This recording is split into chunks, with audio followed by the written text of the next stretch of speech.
जय हिंद, जय भारत। कैसे हो बच्चों? आशा करता हूं आप सभी लोग कुशल मंगल होंगे और आपके स्वर्णिम भविष्य की कामना करते हुए मैं आप सभी का स्वागत आपके अपने परिवार में करता हूं। मैं संजय चौहान आपके साथ एक नई क्लास के साथ। आज की क्लास बच्चों इतिहास की क्लास है।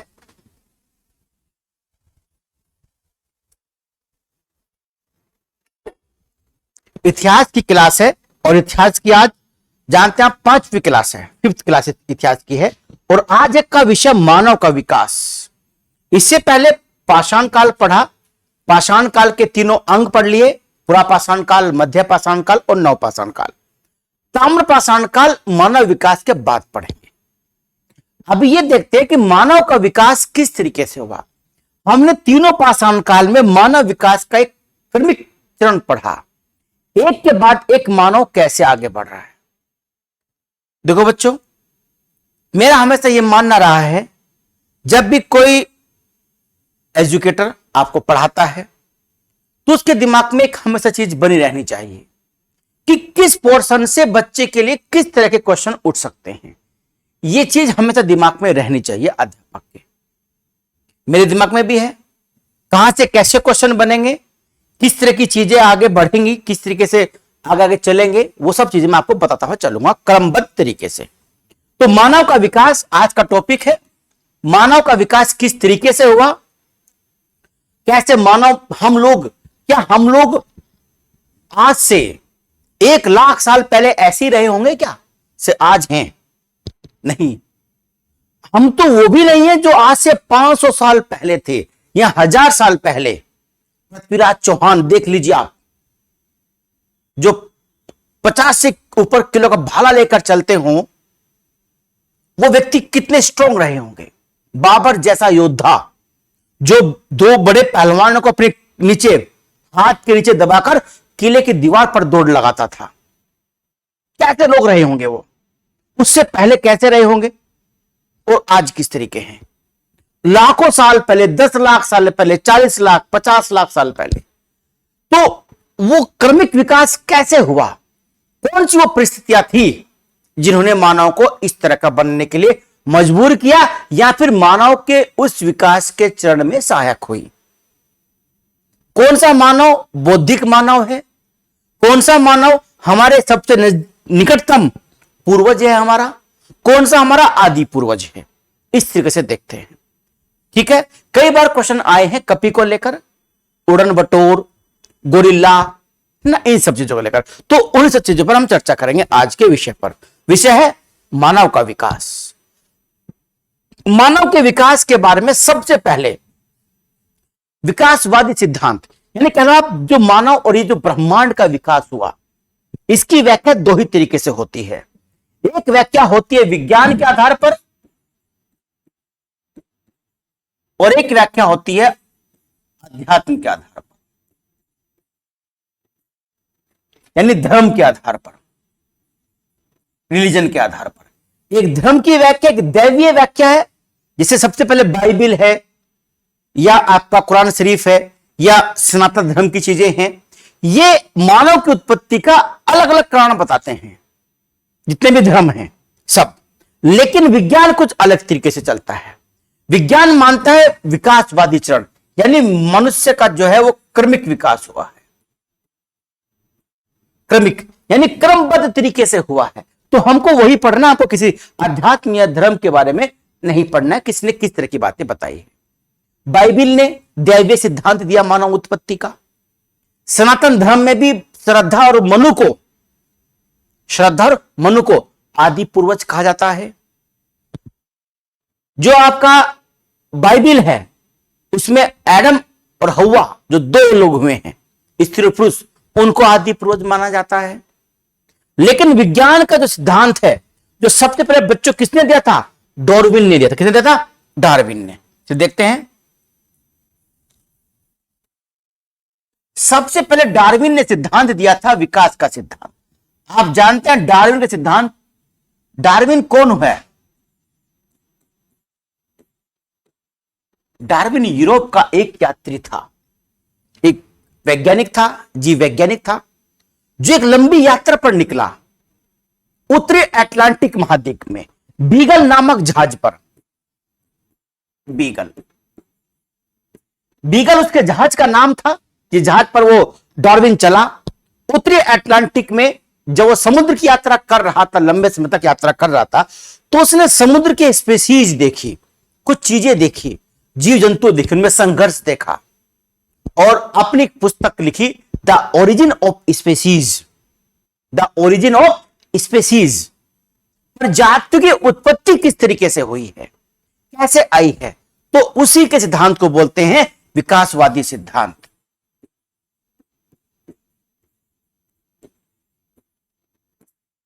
विकासवादी सिद्धांत बोलते हैं जो डार्विन का है, उसी के तहत हम ये अध्ययन करेंगे।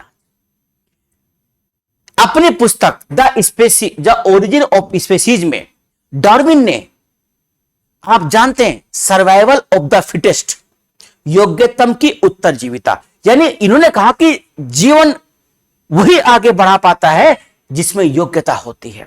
इसलिए संघर्ष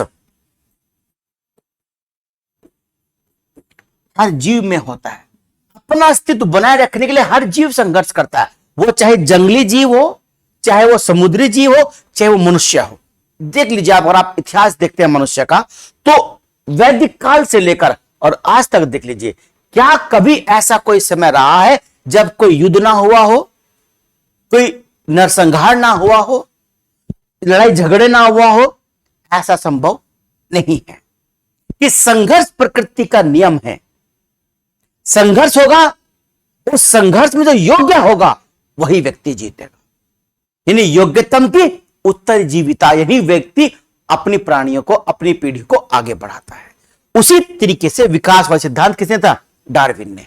इसकी 2-3 पुस्तकें हो रहे, वो देखते कौन कौन सी पुस्तकें जो हमारे लिए बहुत इंपॉर्टेंट है। देखिए, चार्ल्स डार्विन की एक पुस्तक है द ओरिजिन ऑफ स्पीसीज, जो मैंने बताया आपको, ये 1859 में प्रकाशित हुई थी। फिर है एक द वॉइस ऑफ बीगल, इसकी पहली पुस्तक है the voice of beagle. Beagle उसके जहाज का नाम था जिस पर वो यात्रा कर रहा था।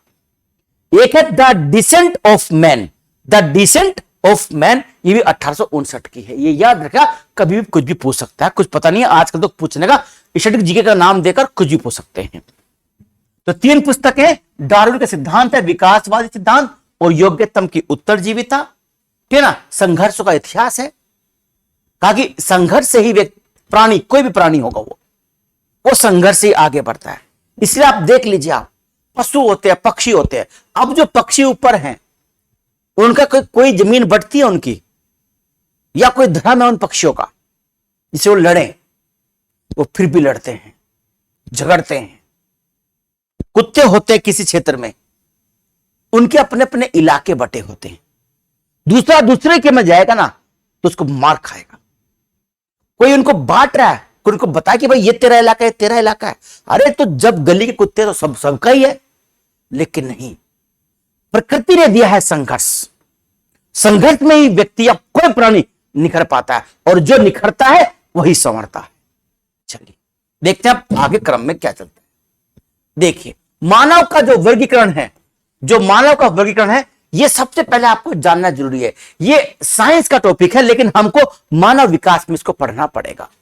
मानव किस वर्ग में आता है? मानव मैमिलिया वर्ग में आता है, मैमल्स बोलते हैं। मैमल्स का विकास आप जानते होंगे श्री सर्प के बाद हुआ है, यानी डायनासोर, अजगर, सांप का जो ना रेप्टिलिया, जो वर्ग आपने अगर वर्गीकरण पढ़ा होगा बायोलॉजी में, तो क्लासिफिकेशन के तहत आपने पढ़ा होगा कि उसमें श्री सर्प का जो वर्ग है, उसके बाद मैमल्स का वर्ग आया है। तो किस वर्ग का है, कौन सी क्लास है इसकी? मैमिलिया, मैमल्स, स्तनधारी है। कौन सा? स्तनधारी। गण कौन सा है? प्राइमेट गण है। गण कौन सा है? प्राइमेट। ये ध्यान रखिएगा आप, वो कई बार पूछते हैं मनुष्य का गण क्या है, तो ऑर्डर, ये वंश, फैमिली क्या है मनुष्य की? हिमोनोइडिया, हिमोनोइडिया इसकी फैमिली है। श्रेणी कौन सी है? हिमो। प्रजाति, स्पेसीज, सेपियन।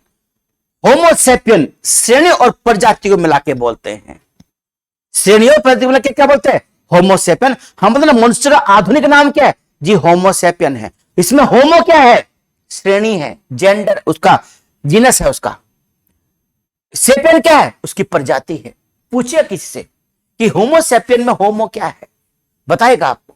होमो क्या है? होमो श्रेणी है। इस क्या नाम, सेपियन क्या है? प्रजाति है, स्पेसीज है। तो इस तरीके से मानव का वर्गीकरण किया गया है। तो मानव किस वर्ग में आता है ये देख लीजिए आप। मैमिलिया में आता है। किस गण में आता है? प्राइमेट में आता है। स्पेसीज कौन सी है? सेपियन है। श्रेणी कौन सी है? होमो श्रेणी है ना। होमोसेपियन, सेपियंस, लीन बोलते हैं इसको। देखिए, अच्छा इससे पहले देखते हैं अब जो चीजें मानव का विकास, अब मानव कैसे आगे बढ़ा।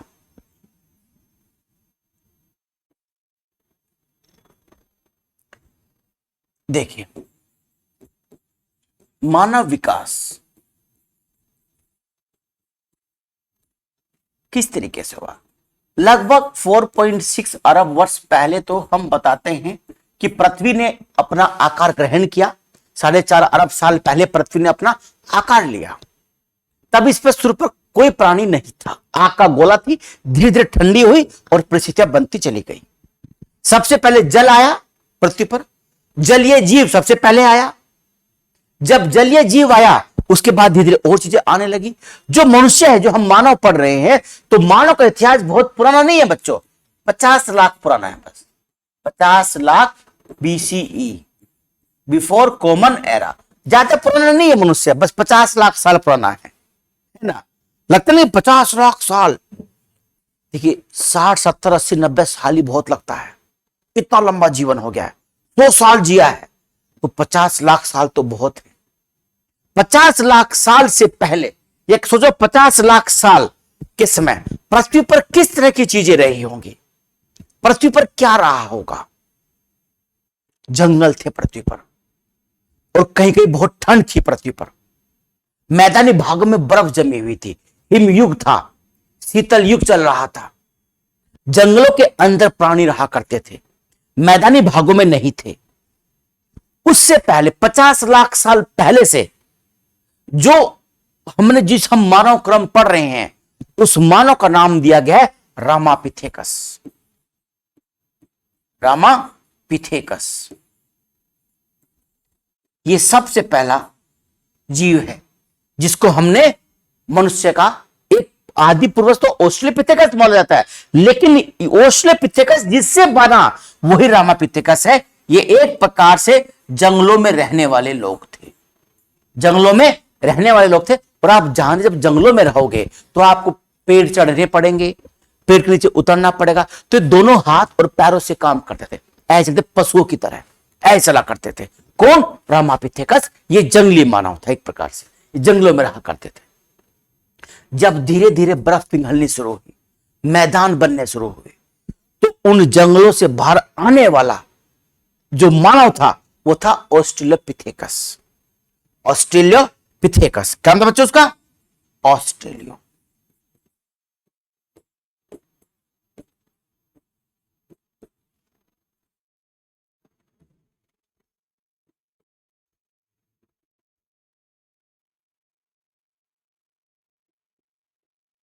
ऑस्ट्रेलियोपिथेकस ये पहला मानव है जो जंगल से आया, मैदानी भागों में रहा। जब मैदान में रहेगा तो दौड़ेगा, और जब वो इससे दौड़ेगा तो समस्या होगी, दौड़ने में थक जाएगा जल्दी। तो धीरे धीरे इसने 2 पैरों का प्रयोग करना शुरू किया मैदानी भागों में। दूसरा क्या थी? वहां बर्फ पड़ी हुई थी। जंगलों के अंदर बर्फ कम पड़ती है, नीचे तक बर्फ कम आती थी, तो दोनों हाथ पैरों से काम में दिक्कत नहीं थी। जब आ गया मैदान में तो बर्फ, हाथ पे बर्फ, पैर में बर्फ लगी। ओ कैसे करे? तो हाथ ऊपर उठा लिया, ऐसे कर लिया हाथ, तो धीरे हाथ आगे वो ऊपर आने शुरू हो गए। तो अभी भी वो झुककर चलता था, पर झुककर कैसे? ऐसे चलता, झुककर इस तरीके से। वो बिल्कुल सीधा नहीं हुआ था अभी तक। ऑस्ट्रेलोपिथेकस झुककर चलने वाला मानव था, पर धीरे धीरे इसने दोनों हाथों का भी इस्तेमाल किया, पर कम समय तक किया। अभी हाथ खुले नहीं थे पूरी तरीके से, हाथ अभी पूरी तरीके से खुले नहीं। हाथों का प्रयोग स्वतंत्र रूप से नहीं होता था। कैसे? जैसे ना हम एक हाथ हिला रहे हैं, हम ये हाथ हिला रहे हैं, हम ये पैर, हमारे चारों, दोनों पैर, दोनों हाथ स्वतंत्र हैं। हम एक साथ चारों इस्तेमाल कर सकते हैं और एक साथ एक बार भी इस्तेमाल कर सकते हैं। लेकिन ऑस्ट्रेलोपिथेकस मानव ऐसा नहीं था, एक बार में एक हाथ का प्रयोग वो नहीं कर पाता था। ठीक है, तो वो था ऑस्ट्रेलोपिथेकस। यही मानव का आदि पूर्वज है, आदि पूर्वज है मानव का, निकटतम पूर्वज नहीं, ये आदि पूर्वज है ऑस्ट्रेलोपिथेकस। इसमें ऑस्ट्रेलिया देश का कोई रोल नहीं है। एक्चुअली ऑस्ट्रेलियो शब्द का अर्थ होता है, बच्चों बताता हूं आपको, ऑस्ट्रेलियो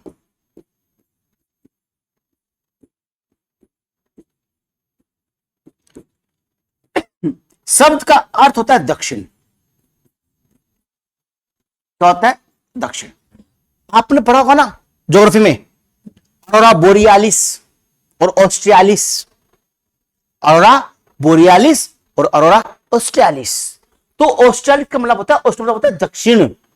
पिथेकस का मतलब होता है कपी, यह मानव के समान दिखने वाला कपी। तो ऑस्ट्रेलोपिथेकस का मतलब होगा दक्षिण में मानव के समान दिखने वाला कपी, क्योंकि आप जानते हैं ऑस्ट्रेलोपिथेकस का जो पहला कंकाल है वो किसे, रेमंड नामक व्यक्ति को 1924 में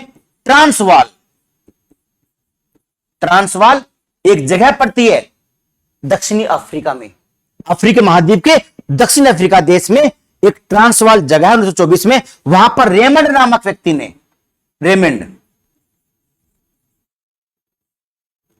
रेमंड नामक व्यक्ति ने एक चूने की खान से, एक खान चूने की, उस चूने खान से एक कपी का कंकाल प्राप्त किया। कंकाल नहीं, ऊपर खोपड़ी प्राप्त की, कंकाल पूरा कंकाल नहीं था, वो खोपड़ी थी केवल।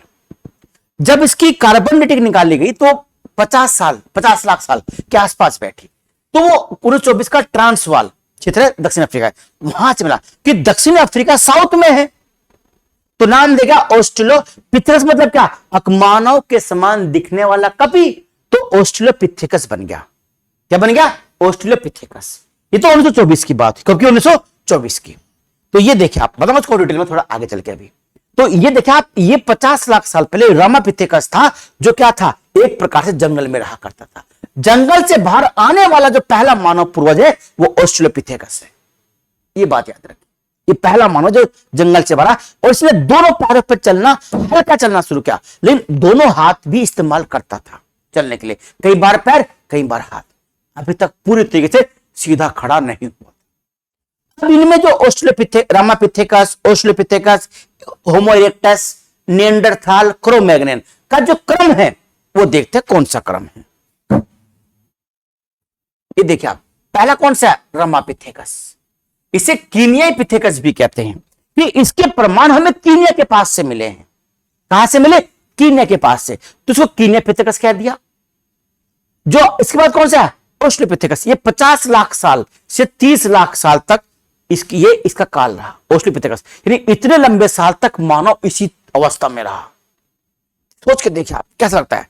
तो किसी भी विषय को समझने के लिए अपने आप को उस इतिहास से, उस काल से, उस कालखंड से, उस समय से जोड़ लीजिए, तो आपको समझने में उसको आसानी रहेगी।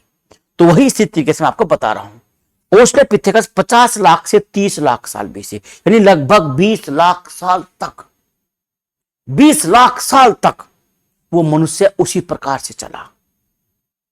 उन 20 लाख साल में जो उसमें बदलाव हुए, वो बदलाव में होमो इरेक्टस या पिथेकेरेंटोपियन में दिखाई देते हैं।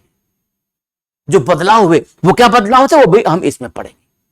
होमो इरेक्टस में, ऑस्ट्रेलोपिथेकस में आपको बता दिया ये क्रम है। फिर पहले कौन था? रामापिथेकस। फिर कौन सा? ऑस्ट्रेलोपिथेकस। दक्षिणी मानव बोलते हैं इसको। कहां से मिलता? ट्रांसवाल से, रेमंड ने खोज करी थी। ठीक। होमो इरेक्टस ये है। होमो इरेक्टस के 4 प्रकार बताए गए हैं, मेनली तो 3 ही है, एक पैकिंग मानव, एक होमो हैबिलिस मानव और एक जावा मानव। होमो इरेक्टस वो मानव है बच्चों जो धना, जिस मानव ने पहली बार सीधा चलना शुरू किया, 2 पैरों पर चलना। अब उसकी रीढ़ की हड्डी सीधी होगी, जब रीढ़ की हड्डी सीधी होगी उसकी, तो जो ना, तो ब्रेन हल्का ये डेवलप होना शुरू होगा धीरे धीरे।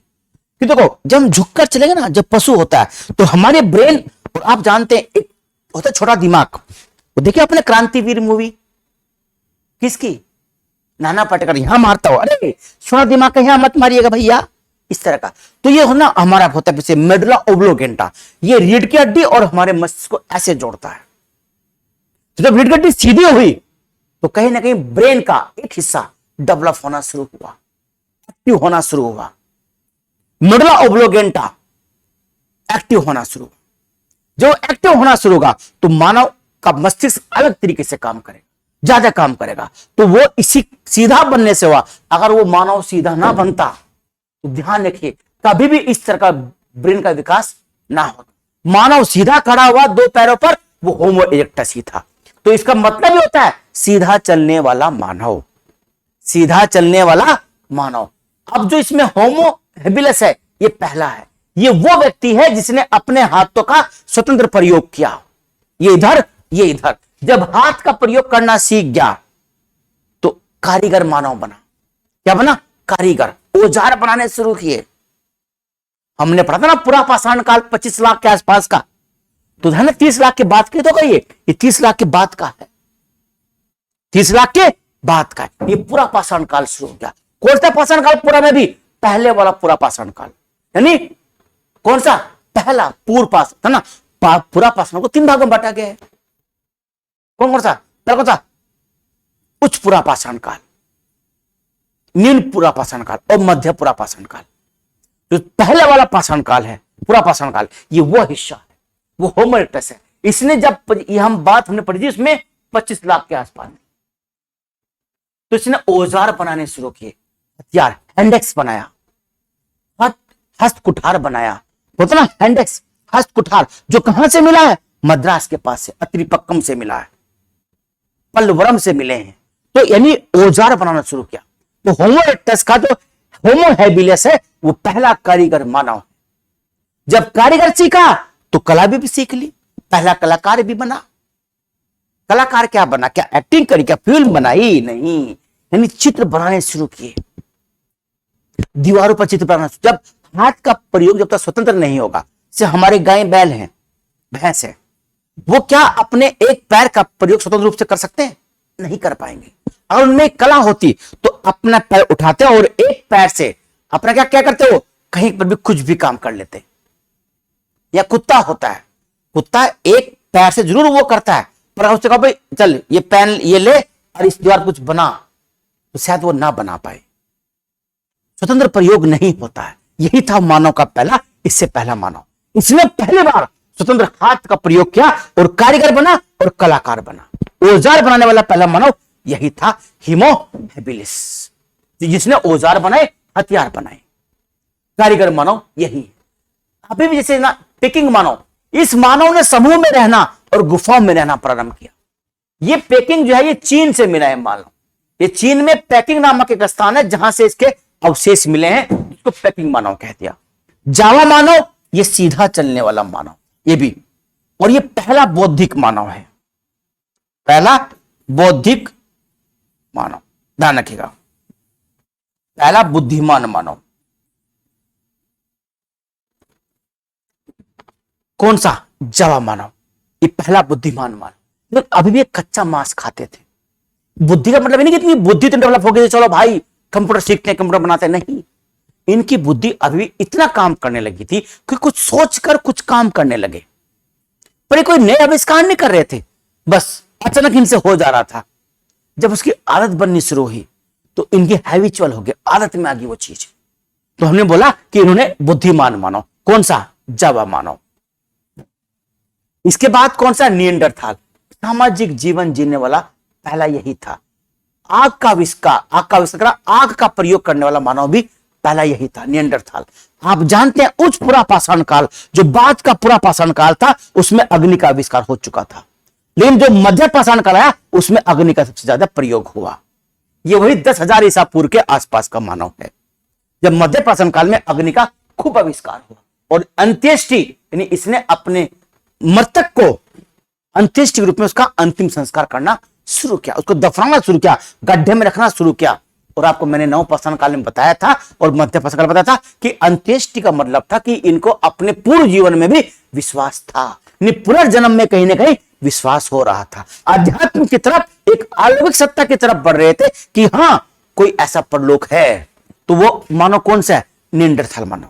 सोचिए, पुनर्जन्म के बारे में सोचना, दिमाग से सोचेगा ना आदमी कि यार मरने के बाद, इसका मतलब जो है व्यक्ति को मरने के बाद भी कोई चीज की आवश्यकता होती है। हाँ, उसे मरने के बाद चप्पल चाहिएगी, मरने के बाद उसे जो है खाना चाहिएगा, बर्तन चाहिएगा। तो वो इस वजह से होता था, इस तरीके से होता था। ठीक है, ये सामाजिक जीवन, इसे शुरुआत मानी जाती है। अंत्येष्टि, भाषा के रूप में वाक्य बोलने वाला, यानी उससे पहले ना वाक्य नहीं बोल पाते, जैसे ना अभी भी होता है, कुत्ता बिल्ली भैंस ये बोलते हैं, कुछ भोंकता कुछ बोलते हैं, तो ये ना पूरा वाक्य थोड़ी बोलते हैं, हूं हाँ ही करते हैं बस केवल। अगर ये अपना एक, जैसे भैंस है, रामती है, गाय जब बोलती है, अगर वो लगातार बोले अपनी भाषा में, मुझे कौन दीजिएगा, नहीं अब मुझे खाना खिला दीजिएगा, नहीं बोल पाएंगे ना। तो ये वही मानव है जिसने भाषा के रूप में पहला वाक्य बोला। वो कुछ भी बोला, वो हिंदी नहीं बोली, अंग्रेजी नहीं बोली, वो बोली है कुछ, ध्वनि निकाली और ध्वनि लगातार चली। देख लीजिए इसको आप छोटे बच्चे से जोड़कर, जब छोटा बच्चा होता है 2-2.5 साल का, तो ए ओ ई यही बोलता है, फिर चाचा पापा ऐसे जोड़ के बोलेगा। पूरा वाक्य भी बाद बहुत बाद में बोल पाता है। बोलना जैसे कुछ बच्चा हो, क्या बोलेगा, पापा दे दो, पापा दो, पापा दो, ये बोलेगा बस। वो पापा दे दो ये नहीं बोलने का। लेकिन ये वो मानव है जिसने पूरा वाक्य बोला। ये पापा दे दो नहीं बोला इसने, लेकिन अपनी भाषा में जो इसने बोला, जो ध्वनि निकाली, वो पूरा निकालने वाला यही था निएंडरथाल। ठीक है, ये मानव था। निएंडर एक्चुअली एक निएंडर नदी है,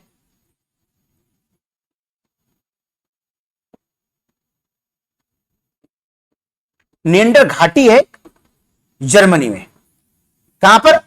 जर्मनी में। उस घाटी के किनारे यूरोप में इसका प्रमाण मिले हैं, इस चीज को निएंडरथाल बोला गया है ना। उसके बाद का फिर मानव है क्रो-मैग्नन। कौन सा है? क्रो-मैग्नन। ये मानव के सबसे निकटतम पूर्वज है क्रो-मैग्नन। 10,000 साल, 40,000 से 10,000 साल के आसपास ये है क्रो-मैग्नन। कौन सा? क्रो-मैग्नन। यानी निएंडरथाल जो जावा मानव था, पेकिंग मानव था, उसी का एक प्रकार से अगला कदम क्रो-मैग्नन था। क्रो-मैग्नन हमारी जैसी बुद्धि वाला व्यक्ति था, हालांकि आज ऐसी बुद्धि नहीं थी। पिछले कई हजार साल की अपेक्षा आज मानव की बुद्धि का विकास ज्यादा है। कुछ लोग कहते हैं कि नहीं, पहले बहुत ज्यादा था, आज ज्यादा है। पहले लोगों के पास इतनी जानकारियां, सूचनाएं नहीं थी। आज घर बैठा व्यक्ति पूरे दुनिया नहीं, पूरे ब्रह्मांड के बारे में जान सकता है। दुनिया आपकी मुट्ठी में है। यह बात कोई आज कहावत नहीं रही, चरितार्थ हो चुकी है। दुनिया आपकी मुट्ठी में ही है। बटन दबाइए, अमेरिका की खबर ले लीजिए, बटन दबाइए, यूरोप की खबर ले लीजिए, बटन दबाइए, अंतरिक्ष में क्या चल रहा है वहां खबर ले लीजिए। तो दुनिया आपकी मुट्ठी में कि नहीं है। तो क्रो-मैग्नन आज के आधुनिक मानव का सबसे निकटतम पूर्वज क्रो-मैग्नन है। यह पूर्ण बौद्धिक मानव था। हालांकि अगर पूछते हैं पहला बौद्धिक मानव कौन सा था, तो जावा मनुष्य, जावा मानव है। पर पूर्ण अगर बौद्धिक मानव पूछते कभी, तो आप क्रो-मैग्नन लगाइए। ठीक, ये कौन सा है? ये निकटतम पूर्वज है। देखो, हमने ऑस्ट्रेलोपिथेकस पढ़ा,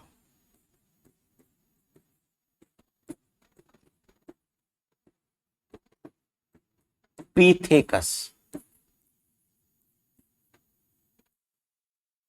ये जो मानव था, ये आप जानते हैं, ये जो मानव है ऑस्ट्रेलोपिथेकस, ये आदि पूर्वज है मनुष्य का। कैसा? आदि पूर्वज। इसके दो जगह इसके प्रमाण, एक तो ट्रांसवाल से मिले हैं, जो कि कहां पर है? साउथ अफ्रीका में है, इसी इसको ऑस्ट्रेलोपिथेकस बोला गया है। एक ये 1924 का प्रमाण है। एक प्रमाण 1975 में इथियोपिया से मिला,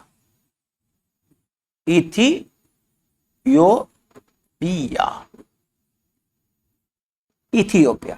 उस जो प्रमाण मिला उसको लूसी नाम दिया गया। ये पूछा क्या लूसी? लूसी को बोलते हैं बच्चों द फादर ऑफ मैन, मानव माता। किसे बोलते हैं? लूसी को बोलते हैं। एक कंकाल मिला महिला का, और उस कंकाल का एक्चुअली इथोपिया में 1975 में कुछ भूगर्भिक थे, कुछ पुरातत्वविद थे, एक वैज्ञानिक का दल था, कुछ खोज कर रहा था। तो उन्हें धीरे धीरे कंकाल मिलना शुरू हुआ। एक जगह से नहीं मिला, कुछ यहां मिला, कुछ उनके बगल मिला, कुछ ऐसे मिला, कंकाल बिखर गया होगा। तो धीरे धीरे उनको जोड़ लिया और 40% कंकाल जोड़ दिया। तो किसी महिला का कंकाल था और वो कंकाल की एज जो थी बहुत पुरानी थी। वो ऑस्ट्रेलोपिथेकस वाली एज में गया तो उसको नाम दिया गया लूसी। एक्चुअली लूसी उस समय गाना बज रहा था, जहां पर वो कैंप लगा हुआ था ना वैज्ञानिक का, वहां पे गाना बज रहा था, Lucy fly in the sky with diamond, Lucy fly in the sky with diamond, ये गाना बज रहा था। तो क्या नाम है? अकलूसी नाम रख दो इसका। हॉलीवुड की मूवी बनी है, अगर आप देखोगे तो हॉलीवुड की मूवी बनी हुई है, उसमें आप देख सकते हो। तो लूसी जो है मानव माता थे, ये ऑस्ट्रेलोपिथेकस है। ये भी एक तो वो जो ट्रांसवाल से मिला बच्चे का, क्या नाम क्या दिया गया? ऑस्ट्रेलोपिथेकस दिया गया। ये भी दूसरा ऑस्ट्रेलोपिथेकस है जो लूसी मिला इथोपिया से। एक्चुअली अभी हाल फिलहाल में एक घटना और घटी है, उसमें उत्तरी अफ्रीका से आदि पूर्वज के प्रमाण मिले। तो कहा कि ऑस्ट्रेलोपिथेकस का हट जाएगा, ये ना बताना है इसका अर्थ का, तो ऑस्ट्रेलिया का अर्थ दक्षिणार्थ होता है इसका, तो क्या हट जाएगा? नहीं, यही माना जाएगा। तो ये अभी जो खोज हुई है वो पूर्ण प्रमाणित नहीं मानी गई है। प्रमाणित होगी तब वो नाम हटेगा कि उत्तरी अफ्रीका से मान लेंगे, वहां से ऑस्ट्रेलोपिथेकस के प्रमाण मिले हैं। चलिए, ये तो क्या ऑस्ट्रेलोपिथेकस वाला मानव, ये पहला मानव है दुनिया का जो जंगल से मैदानी भागों में आया और 45 डिग्री के एंगल पर झुककर चला करता था। ठीक, दोनों हाथ और पैरों का इस्तेमाल करा करता था। अब इसके हाथ स्वतंत्र नहीं हुए थे, किससे? ऑस्ट्रेलोपिथेकस के। तो ये आपका क्रम था मानव का। क्रो-मैग्नन तक आगे, क्रो-मैग्नन के बाद हम लोग कहां आए? होमो सैपियन पर, जो कि आज हम लोग हैं। होमो सैपियन, सैपियंस लिन बोलते हैं इसको, है ना। Carolus Linnaeus the father of taxonomy, आधुनिक वर्गीकरण के जो पिता हैं वो कैरोलस लिनियस हैं। ठीक है बच्चों, ये है। तो ये जो मानव विकास था ये हमने पढ़ा कैसे। इसमें आप क्रम याद रखेगा, किसका प्रमाण कहां से मिला ये याद रखेगा, किस सिद्धांत पर है, ये डार्विन के विकासवाद के सिद्धांत पर है। उसकी पुस्तकों का नाम याद रखेगा, तो जहाज का नाम याद रखेगा। उस क्रम क्या है? रमापिथेकस जंगली मानव था, ऑस्ट्रेलोपिथेकस जो जंगल से बाहर आया, उसके बाद कौन सा? होमो इरेक्टस, है ना। निएंडरथाल, कौन सा? निएंडरथाल, फिर होमो इरेक्टस था, फिर कौन? पहले होमो इरेक्टस, फिर निएंडरथाल, होमो इरेक्टस के फिर होमो, ये था ना जो जावा मानव जो था, देखिए आप, ये जावा मानव और होमो हैबिलिस मानव, ये जरूर याद रखेगा, होमो हैबिलिस और जावा मानव। ठीक, ये आपका तो रमापिथेकस, ऑस्ट्रेलोपिथेकस, होमो इरेक्टस और निएंडरथाल और क्रो-मैग्नन, मेरा क्रम है। क्वेश्चन कैसे बनेगा? दिमाग में आएगा कि सर पता नहीं क्या पढ़ रहे हैं, क्वेश्चन कैसे बनेगा इसमें से? देखिए कैसे बनेगा, बता आपको। वो ये पूछता है मनुष्य का सबसे निकटतम पूर्वज कौन सा है, तो क्या बोलोगे? क्रो-मैग्नन। पूछता है मनुष्य का आदि पूर्वज कौन सा है? ऑस्ट्रेलोपिथेकस, ऑस्ट्रेलोपिथेकस है, ये याद रखेगा। पहला कारीगर मानव कौन सा था जिसने कारीगरी की? होमो हैबिलिस, होमो हैबिलिस था जिसने सीधा होकर चला और कारीगरी कला का विकास किया। भारत में जो हथनोरा से जो मिला है, वो पूछा गया क्वेश्चन है, हथनोरा से एक मानव कंकाल मिला, मैंने आपको बताया था परसों, वो अरुण सोनकिया नामक व्यक्ति ने खोजा था। वो होमो इरेक्टस ही है। किसका? वो होमो इरेक्टस है, याद रखेगा। जवा मानव कौन सा था? होमो इरेक्टस। पेकिंग मानव कौन था? होमो इरेक्टस। निएंडरथाल के प्रमाण कहां से मिले? जर्मनी से मिले। लूसी पूछता है, कई बार पूछेगा मानव माता, द फादर ऑफ मैन, वो लूसी बोला जाता है। तो लूसी कौन है, लूसी क्या है, ये पूछ सकता है। तो लूसी जो है वो दूसरा नर कंकाल है ऑस्ट्रेलोपिथेकस का। पहला ऑस्ट्रेलोपिथेकस है जो ट्रांसवाल से मिला और दूसरा लूसी जो इथोपिया से मिला। यही सब फैक्ट याद रखिएगा और यही फैक्ट इनमें से ऊपर नीचे करके कुछ भी किसी तरीके से पूछ सकते हैं। उम्मीद करता हूं आपको क्लास सही लगी होगी, आपको बहुत सारी जानकारी मिली होगी। इसी जानकारी के साथ आज की सूचना समाप्त होती है। जय हिंद, जय भारत।